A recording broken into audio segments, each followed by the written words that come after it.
बहन की शादी को 6 साल हो गए, पर मैं कभी उसके घर नहीं गया। होली, दिवाली, रक्षाबंधन पर कभी कभी मम्मी पापा जाते हैं। मेरी बीवी एक दिन मुझे कहने लगी, आपकी बहन जब भी आती है उसके बच्चे घर के हाल बिगाड़ कर रख देते हैं, खर्च डबल हो जाता है। और तुम्हारी माँ हमसे छुप छुपा कर कभी उसको साबुन की पेटी देती है, कभी कपड़े, कभी सरफ के डब्बे और कभी कभी चावल का थैला भर देती है। अपनी माँ को बोलो, ये हमारा घर है, कोई खैरात सेंटर नहीं। मुझे बहुत गुस्सा आया। मैं मुश्किल से खर्च पूरा कर रहा हूँ और माँ सब कुछ बहन को दे देती है। बहन एक दिन घर आई हुई थी। उसके बेटे ने टीवी का रिमोट तोड़ दिया और माँ से मैं गुस्से में बोला, माँ, बहन को बोलो कि यहाँ रक्षाबंधन पर आया करे बस। और ये आप जो साबुन, सर्फ और चावल का थैला भर कर देती हो ना, उसको बंद कर दो। माँ चुप रही, लेकिन बहन ने मेरी ये सारी बातें सुन ली थी। बहन कुछ ना बोली। 4 बज रहे थे। अपने बच्चों को तैयार किया और कहने लगी, भाई, मुझे बस स्टॉप तक छोड़ाओगे? मैंने झूठे मुंह ही कहा, रह लेती कुछ दिन और।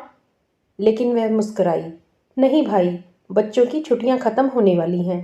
फिर जब हम दोनों भाइयों में ज़मीन का बंटवारा हो रहा था तो मैंने साफ इनकार किया, भाई, मैं अपनी ज़मीन से बहन को हिस्सा नहीं दूंगा। बहन सामने ही बैठी थी। वह खामोश थी, कुछ न बोली। माँ ने कहा, बेटी का भी हक होता है। लेकिन मैंने गाली देकर कहा, कुछ भी हो जाए, मैं बहन को हिस्सा नहीं दूंगा। मेरी बीवी भी बहन को बुरा भला कहने लगी। वह बेचारी खामोश रही। बड़ा भाई अलग हो गया कुछ दिनों बाद।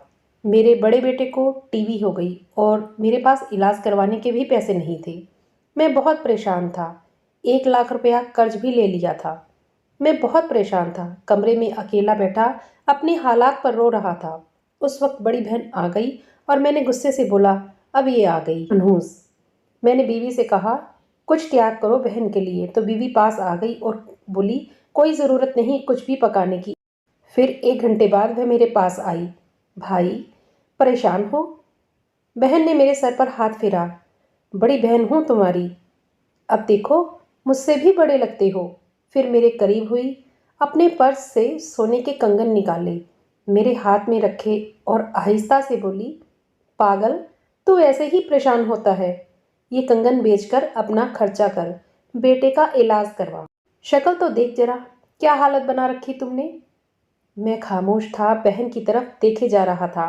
वह आहिस्ता से बोली, किसी को न बताना कि कंगन के बारे में, तुमको मेरी कसम है। मेरे माथे पर बोसा किया और 1,000 रुपये मुझे दिया, जो 50 के और 100 के नोट थे। शायद उसकी जमा पूंजी थी। मेरी जेब में डालकर बोली, बच्चों को कुछ खाने के लिए ला देना, परेशान ना हुआ कर। जल्दी से अपना हाथ मेरे सर पे रखा, देख, तेरे बाल सफ़ेद हो गए। वह जल्दी से जाने लगी। उसके पैरों की तरफ मैंने देखा।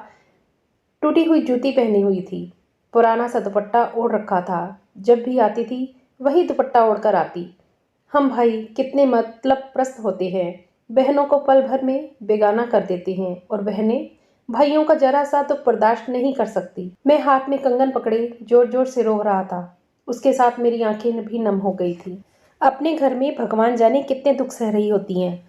कुछ लम्हा बहनों के पास बैठकर हाल पूछ लिया करे, शायद उनके चेहरे पे कुछ लम्हों के लिए सुकून आ जाए। बहनें माँ का रूप होती हैं। दोस्तों, कहानी आपको अच्छी लगी होगी। आप इस कहानी को दूसरों के साथ भी शेयर करें और मेरे चैनल पर नए हैं तो सब्सक्राइब किए बगैर ना जाएं। धन्यवाद।